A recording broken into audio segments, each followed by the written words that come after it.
নমস্কার বন্ধুরা, চন্দ্রনগরে স্বাগত। আবার এসে গেলাম আরেকটা রেসিপি নিয়ে। সেটা হলো আমার গাছের আমের মুরব্বানা আচার মতো করছি। হ্যাঁ, আঁটি শুদ্ধ আম দিয়ে আমি করছি, আপনারা দেখুন। তার আগে আপনাদের এই সন্ধ্যেবেলা সবাই উপস্থিত সবাইকে আজকে বৃহস্পতিবার ঠাকুরের উদ্দেশ্যে প্রণাম করে আপনাদের মা লক্ষ্মীর নাম নিয়ে কাজ করছি। তার আগে একটা কথা বলি, রান্নার দিকে ধ্যান দিলে তো ভালো করে গল্প করা যায় না। তাই আজকে একটা ছোট্ট গল্প বলে তারপরে আমি রান্নাতে হাত দিচ্ছি। আচ্ছা, আজকে যে গল্পটা বলবো এটা কাকতালীয় হলেও সত্যি। শিবরাত্রির দিন আমি কয়েক বছর আগে একটা স্বপ্ন দেখেছিলাম। আমি রাত 12টা পর্যন্ত, মানে 12টা পার হয়ে গেছে, 1-1:30টার সময়, আমার মেয়ে তখন কলেজে পড়ে, যাদবপুর ইউনিভার্সিটিতে পড়ে। তখন ও রাতে তো রাত জেগে পড়াশোনা করে, এখনকার ছেলেমেয়েরা তো জানে রাতে পড়াশোনা করে। তো আমি যত ফ্যামিলি, তো তার মধ্যে সুগার তো আমার আছেই। তো আমি না খেয়ে না পুজো করতে পারি না। তো আমাকে দুধ, হরলিক্স, বিস্কিট এগুলো খেতেই হয়। ছোটোবেলায় যখন শিবরাত্রির পুজো করতাম, আমাদের হিলিবাড়িতে, হিলিগ্রামে চামড়াতলা ছিল, ওখানে শিব মন্দির ছিল, ওখানে পুজো দিতে যেতাম। বাবার মাথায় জল ঢেলে এসে যখন মা বলতেন যে বাবার মাথায় জল ঢেলেছিস, এবার তুই ফল খেয়ে নে মা, কিছু হবে না, আমি বলছি।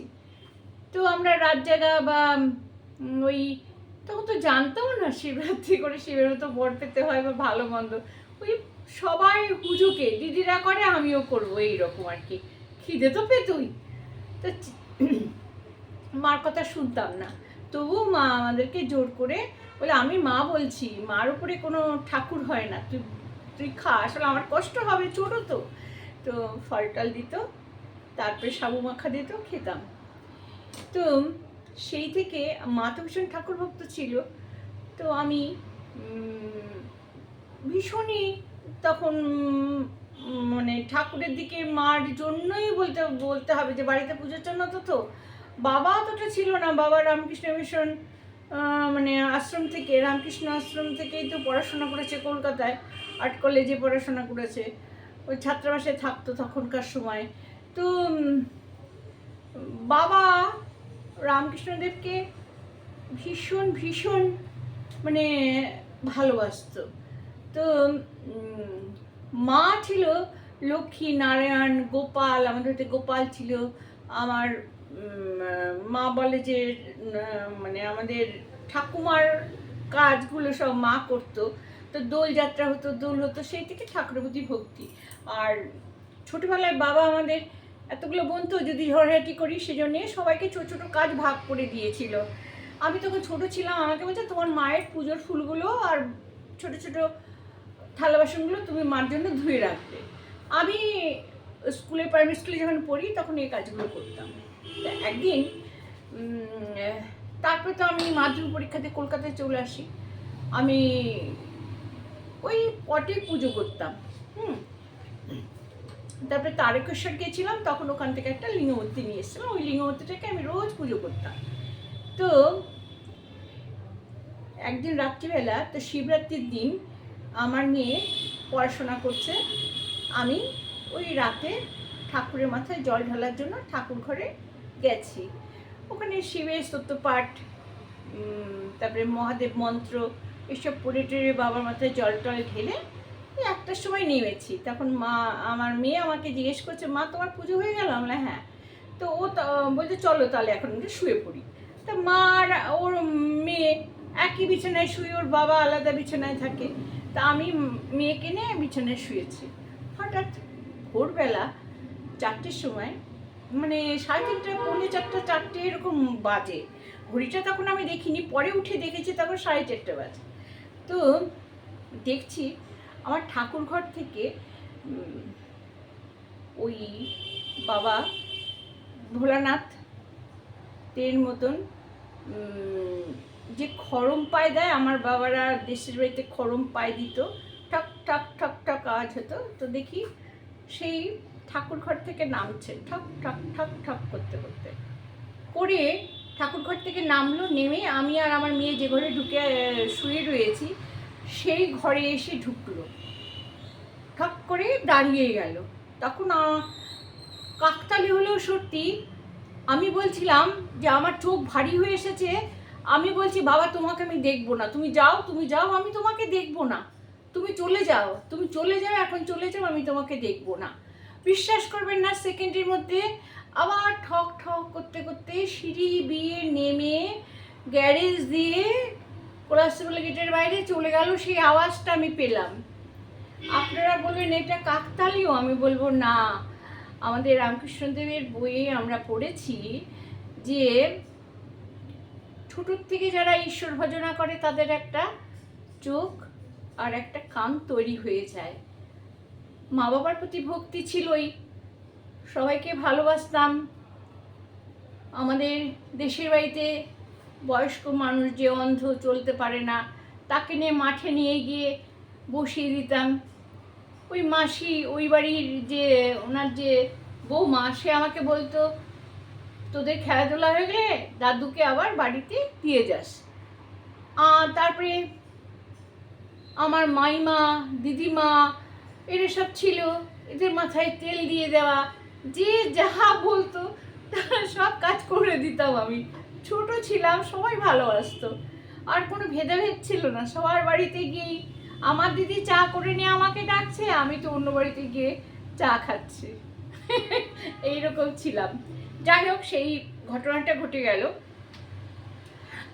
আবার 2-3 বছর পরে আবার স্বপ্ন দেখলাম।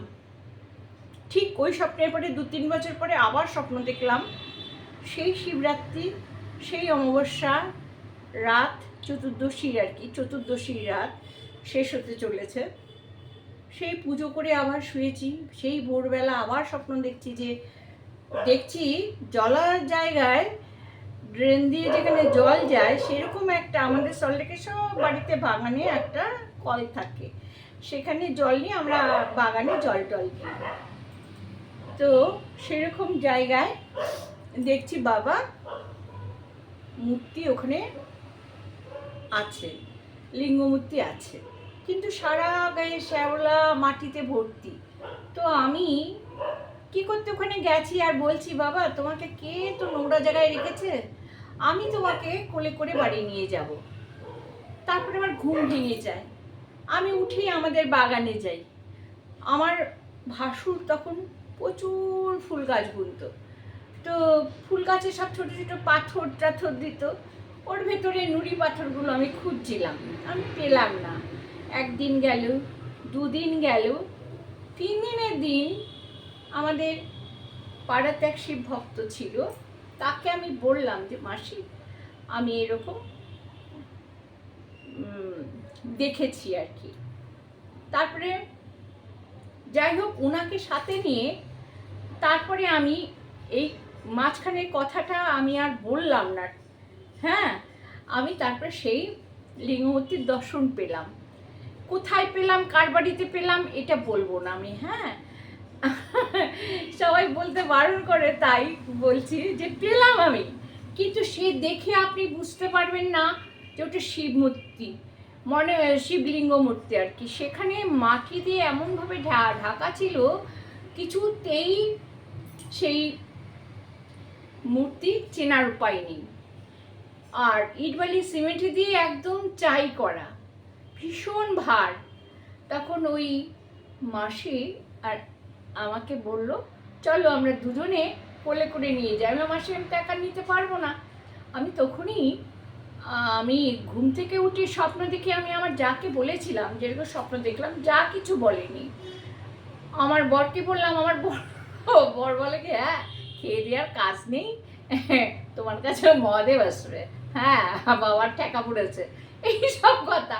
ওনার আহ্বান ওনায় বিসর্জনও নাই, উনি তো বলেই দিয়েছে। কারণ আমার বিয়ে যখন হয় তখন আমি বলেছিলাম আমাদের সম্বন্ধ করার সময় যে বাড়িতে ঠাকুর আছে কিনা, তো বলেছিল কি যে আমরা দেখিনি। তা আমি বললাম যে ওই বাড়িতে কি কতগুলো খেতে গেছিলি, দিদিকে বলেছিলাম, বড়দিকে বলেছিলাম কি আছে একটু দেখবি না। তো যাই হোক, তারপরে তো যখন নিয়ে আসলাম তখন চক্ষু চড়ক গাছ, এখন কোথায় রাখবো, বাগানে রেখে দিলাম। ওখানে আমার পুজো দিতে যখন আমি গঙ্গা জল তারপরে দুধ দই ঘি দিয়ে যখন স্নান করলাম, সেই বিশাল লিঙ্গমূর্তি খুব বড় আর না চকচক চকচক করছে একেবারে। তো রোজ ওখানে গিয়ে আমাকে পুজো দিতে হয়। আমি ছাদে মানে আমার যে ঠাকুর ঘর আছে সেখানে আমি উঠাইনি, ওখানে রেখেছিলাম। তারপরে ওখানে আমার একদিন খুব ঝড় বৃষ্টি হয়েছে, তখন আমার হাজব্যান্ড বললো কি এই নোংরা জল কাদার ভিতরে বাগানের মধ্যে বাবাকে ফেলে রেখেছো, ওনাকে আমি ঠাকুর ঘরে নিয়ে যাব। যাই হোক, তারপরে কিন্তু ওখানে বসানোর পরে বাবার মাথায় যে জল দিই, জল দিয়ে যেটা ড্রেনের মধ্যে যায়, সে ড্রেনটা ছিল না।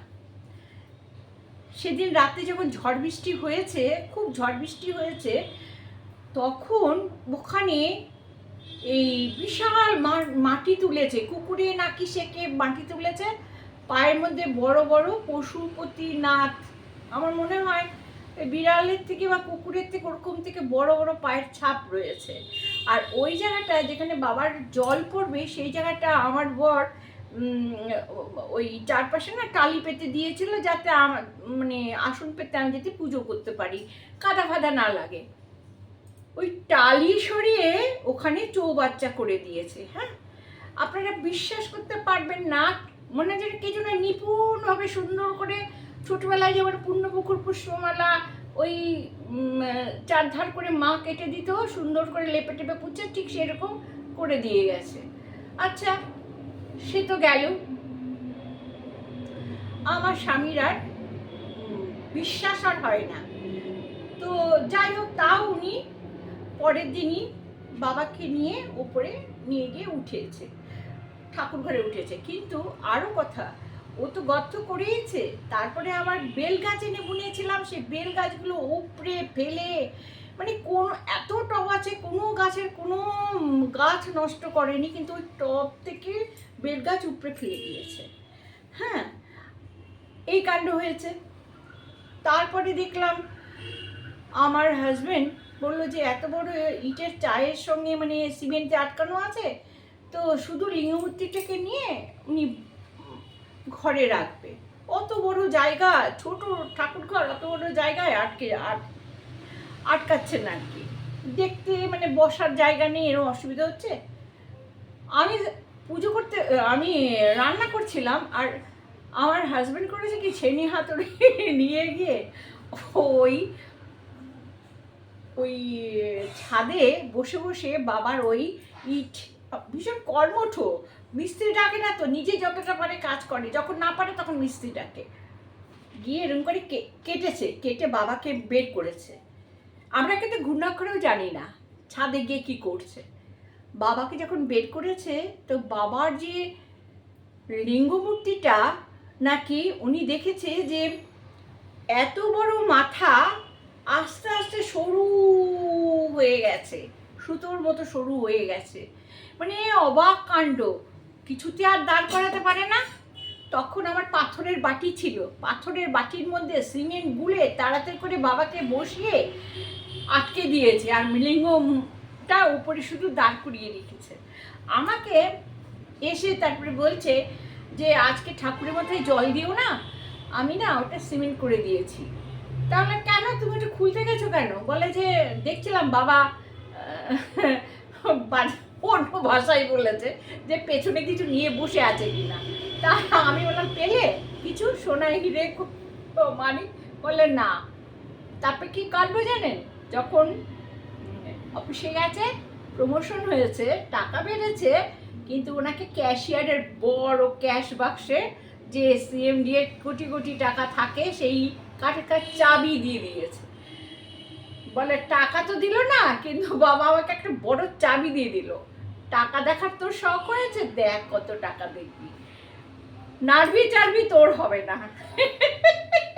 সেই একটা বছর প্রশাসনে ছিল, প্রশাসন ভবনে ছিল, সেখানে ওই কাজটা করে এসেছে। হ্যাঁ, 500 টাকা ভালোভাবে কাজ করেছে, একবার শুধু 500 টাকা নিজের পকেট থেকে গচ্ছা গেছে, আর তাছাড়া ভালোভাবেই কাজ সমাপন করে এসেছে। তারপরেও অনেক অনেক ঘটনা হয়েছে, যেমন তালা খুলে রাখা বাড়িতে, এই মনে হচ্ছে আমার হাজব্যান্ড চলে গেল, কিন্তু আদৌ আমার হাজব্যান্ড আসেনি, এই মনে হচ্ছে একটা বিড়াল চলে গেল, না আদৌ বিড়াল আসেনি। এরকম নানান কিছু আমরা দেখতে পাই এবং বুঝতে পারি। হ্যাঁ, আমার সেই ঘটনা বলার পরেও অনেক অনেক ঘটনা আছে, আমি আস্তে আস্তে বলবো। এই ধরনের কিন্তু আরেকটা ঘটনা এই বাড়িতে দেখেছি, সেটা হলো পুরী থেকে ঘুরে আসার পরে আমি হাত দেখেছিলাম। আপনারা বিশ্বাস করবেন না, যদি এতটুকু বানিয়ে বলি, এইখান থেকে এত কটি পুরুষালী হাত, বুঝেছেন, চকচক করছে একেবারে, মানে কোষ্ঠী পাথরে কালো যেরকম সেরকম কালো চকচক জ্যান্ত হাত আমি দেখেছি। জানেন, আমি সবাইকে ডাকছি আসো আসো, সবাই টিভি দেখছে, আমি রান্নাঘরে কাজ করছিলাম, আমি চা দিতে গেছি সবাইকে, চা দিয়ে যখন ফিরছি তখন দেখছি ওরকম হাত। আমি তো ভয় পেয়ে গেছি, আমি তাড়াতাড়ি করে আমি সবাইকে ডাকছি, দেখো দেখো কার হাত এরকম করে ডাকছি। ওরা এতই মগ্ন, আমার যা দেওর ভাসুর, আমার হাজব্যান্ড বাড়িতে ছিল না, আমাদের ছেলেমেয়েরা এত ব্যস্ত, কেউ উঠে এসে দেখলো না। পরে আমি গিয়ে বলছি, কে দেখো শোনো, ওখানে আর এত বড় হাত দেখলাম। তখন আমার যে মানে ভাসুর উঠে এসে দেখলো কিচ্ছু নেই। জানেন, আপনারা বিশ্বাস করবেন না, তারপরে আমার বরের হার্ট অ্যাটাক হলো। হ্যাঁ, বেঁচে গেল, কিন্তু ভগবান বাঁচিয়ে দিল, ফাড়া হয়তো ছিল, হ্যাঁ বেঁচে গেল কিন্তু। তাই কিন্তু খুব সন্তর্পণে খুব সাবধানে রাখতে হয়েছে। থাক, এবার আমি রান্না দেখাই। হ্যাঁ, আচ্ছা, অনেক গল্প করলাম, ঠাকুরের গল্প, কাকতালীয় হলেও সত্যি ঘটনা এগুলো। এরকম কাকতালীয় বহু বহু ঘটনা আমার জীবনে ঘটেছে। আমি অনেক জায়গায় অনেক কিছু উপলব্ধি, এগুলো না অন্তর থেকে উপলব্ধির বিষয়, এগুলো কাউকে বলে বোঝানো যাবে না। হ্যাঁ, আমার কি খুব ভালো, খুব কি আমি ভালো আছি, হ্যাঁ ভালো আছি। যদিও বলি যে সংসারে অভাব অনটন, স্বাচ্ছন্দ্য, চিন্তাভাবনা, মেয়ে নিয়ে চিন্তা, নানা রকম চিন্তাভাবনা থাকে, কিন্তু ও ভোলানাথ আছে, করে দেবে সব। হ্যাঁ, আচ্ছা, এবার কি রান্না দেখাই। হ্যাঁ, আচ্ছা, দেখুন এবার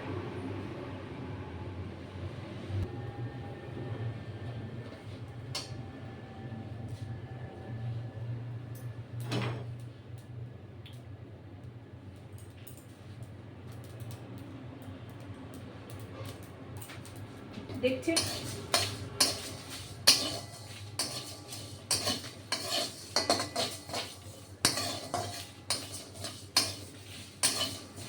এই মশলা দিলাম। হ্যাঁ, জিরে, ধনে, সর্ষে, তেজপাতা, শুকনো লঙ্কা, হ্যাঁ আর মৌরি, এটা ভাজা হয়ে গেল।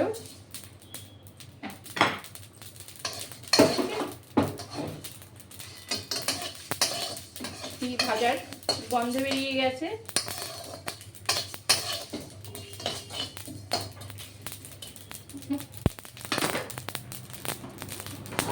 এই দেখুন, এই সব কিছু ভেজে নিলাম। হ্যাঁ, এবার একটু সর্ষের তেল দেবো। হ্যাঁ,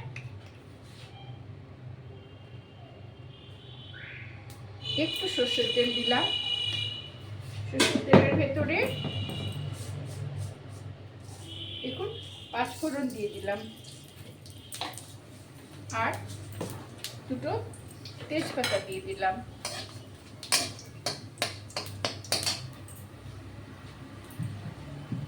এই যে আমটা ভিজিয়ে রেখেছিলাম, এই আমের জলটা পুরো ফেলে দিলাম। হ্যাঁ,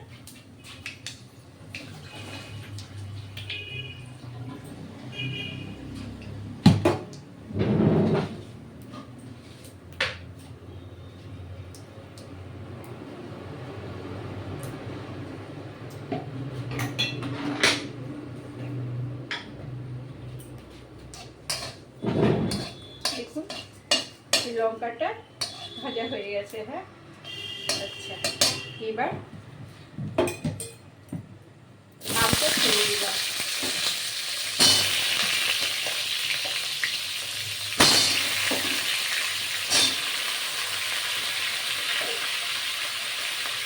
এবার আমি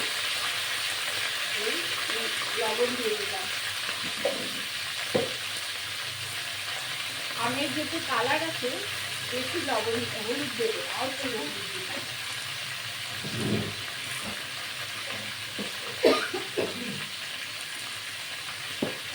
এটা আবার ভাজা হবে। হ্যাঁ,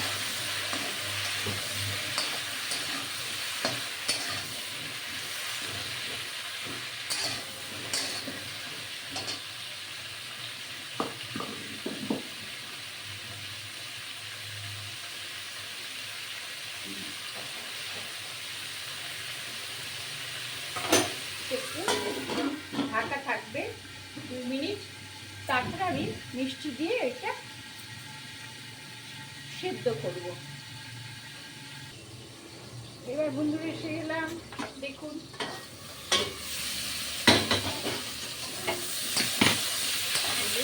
আমটা একটু ভালো করে ভেজে নিলাম। হ্যাঁ, এবার আমি চিনি দিয়ে দেব, ঠিক 250 মতো, আর একটু লাগবে। চিনি দিয়ে দিলাম। হ্যাঁ, 200 থেকে 250 চিনি দিয়ে দিলাম। হ্যাঁ,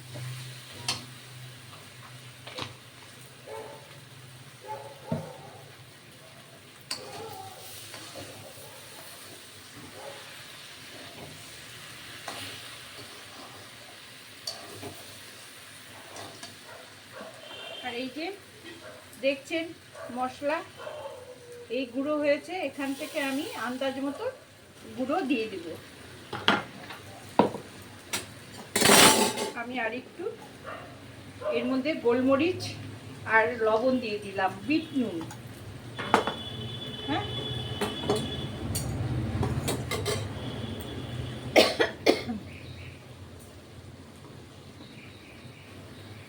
দেখছেন,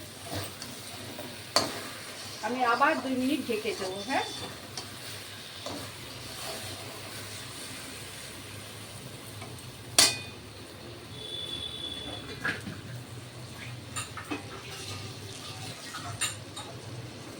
আমি সামান্য জল দিয়ে দিলাম। হ্যাঁ,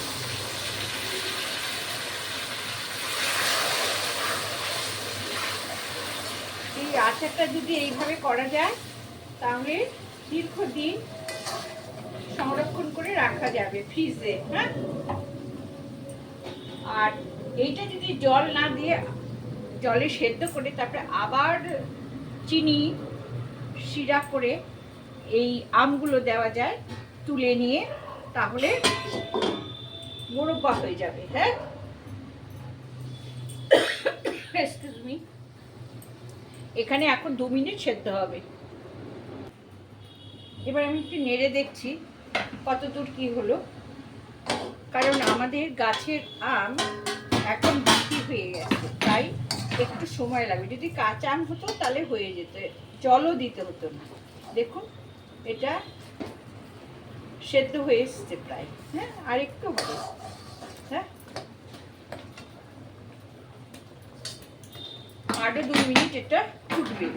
যেহেতু এই আমটা বাকি হয়ে গেছে সেহেতু এই আমটা আরেকটু হবে। আবার ঢেকে দিলাম। হ্যাঁ, এরপরে আমি খুলে মশলা দিয়ে নামিয়ে নেব, ব্যাস। ওকে, দেখছেন খুলে দিয়েছি।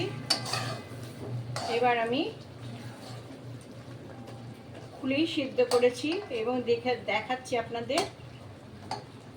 দেখুন এটা সেদ্ধ হয়ে গেছে। হ্যাঁ, আমাদের আম তো ভীষণ মানে কি বলবো, পুক্ত হয়ে গেছে, তো সেই জন্যে এরকম মনে হচ্ছে, কিন্তু এ পুরো সেদ্ধ হয়ে গেছে। দেখছেন, এই যে এই দেখুন পুরো সেদ্ধ হয়ে গেছে। এটা রসে রসে আরো ঢুকবে, আরো সুন্দর হবে। হ্যাঁ, দেখছেন কেমন সুন্দর হচ্ছে। ব্যাস। এইবার আমি দিয়ে দেব 1 চামচ এই মশলা গুঁড়োটা, আর একটু দিয়ে দিলাম।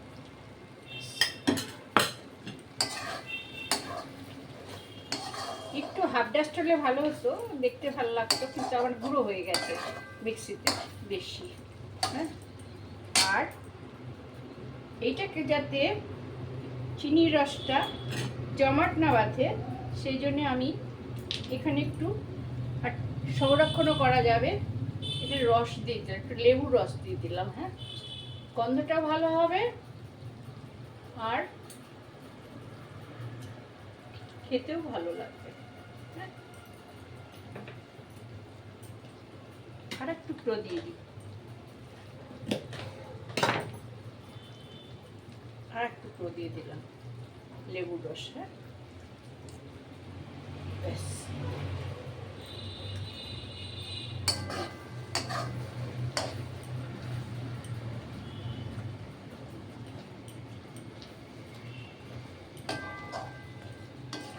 দেখছেন কেমন সুন্দর হয়েছে।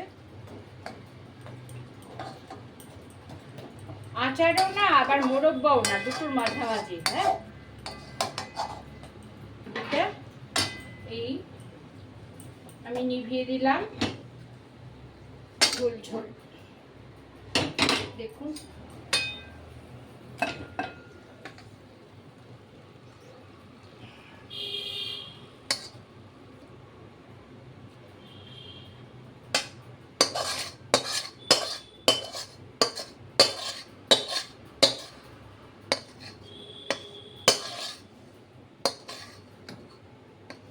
ব্যাস হয়ে গেল।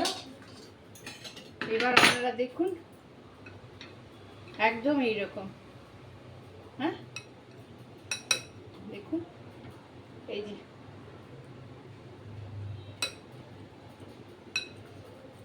মোরব্বা টাইপের আচার। হ্যাঁ, রাখলাম আজকের মতো বন্ধুরা। ওকে। ও আরেকটা কথা বলে রাখি, যে এই যে আমার মহাদেবকে আমি পেয়েছিলাম, উনি কিন্তু স্বপ্নে বলে দিয়েছিলেন খুব সংক্ষেপে একটা কথা, যে আমি ওই একদিনই পূজা নেব। তাই শিবরাত্রির দিন আমি শিব পূজা করি। করোনাকাল থেকে 3 বছর আমার করা হয়নি, কারণ হোমযজ্ঞ করে আমি পুজো করি। হ্যাঁ, ভালো থাকবেন বন্ধুরা। ভগবানের কাছে প্রার্থনা করব আপনারা সবাই সুখে শান্তিতে সমৃদ্ধিতে থাকুন। আর আমার এই রান্নাটা যদি ভালো লাগে তাহলে সাবস্ক্রাইব করবেন, লাইক করেন, শেয়ার দেবেন। আপনারা ধৈর্য ধরে আমার ভিডিও দেখেন, স্কিপ করে যান না, এই জন্যে আমি আপনাদেরকে অসংখ্য ধন্যবাদ জানাচ্ছি। অসীম ধৈর্য নিয়ে আপনারা আমার চ্যানেলে উপস্থিত থাকেন। এই দেখুন আমার রান্নাটা কেমন হয়েছে, দেখুন এই যে ঝোল ঝোল ঝোল ঝোল। আমি তাও একটু ঝোল তুলে আপনাদের দেখাচ্ছি। এই ঝোলটা কিন্তু গায়ে গায়ে বসে যাবে। হ্যাঁ, গায়ে গায়ে বসে যাবে। ওকে বন্ধুরা, রাখছি, নমস্কার।